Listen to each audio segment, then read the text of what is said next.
आज मी तुम्हाला झटपट असं भिजवलेल्या चण्याचं पिठलं बनवून दाखवणार आहे। तर अशा पद्धतीने बघा, हे चणे होते छोटे छोटे, हे रात्री मी भिजत घातले होते आणि सकाळी हे चांगले भिजलेले आहेत। चॉपर घेतलेला आहे, त्याच्यामध्ये आता आपण हे चणे टाकून घेऊया। चणे बघा मी टाकून घेतलेले आहेत, झाकण लावूया आणि ह्याला आपल्याला बारीक करून घ्यायचे, पण बारीक एकदम आपल्याला पेस्ट अशी नाही पाहिजे। हो का, अशा पद्धतीत आपल्याला पाहिजे। कढई गरम करत ठेवली, त्यात आपण तेल टाकून घेऊया। तेल टाकायचे आपल्याला अर्धी पळी आणि गरम होऊन देऊया। तर छोटा अर्धा चमचा मोहरी टाकायची, छोटा अर्धा चमचा जिरे, कढीपत्ता, थोडीशी हिंग पावडर टाकायची आणि एक मोठ्या आकाराचा कांदा बघा असा मोठा मोठा कापलेला आहे। कांदा चांगला आपण भाजून घेऊया। ह्याच्यामध्ये टाकूया थोडीशी हळद, मिक्स करून घेऊया।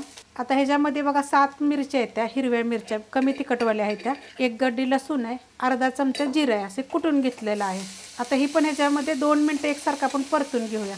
आता त्यात टाकायचं ही आपण चॉपरला जे घेतले वाटून ते, आता ही मी बारीक गॅस केलेला आणि एक 2 मिनिटं फक्त हे परतून घेते। आता ह्यात टाकायचे आपल्याला चवीनुसार मीठ आणि टाकणारे थोडीशी कोथिंबीर आणि मिक्स करून घेऊया, पसरून घ्यायचं आणि बारीक गॅसवर आपल्याला एकदा 10 मिनिटं झाकण ठेवायचे।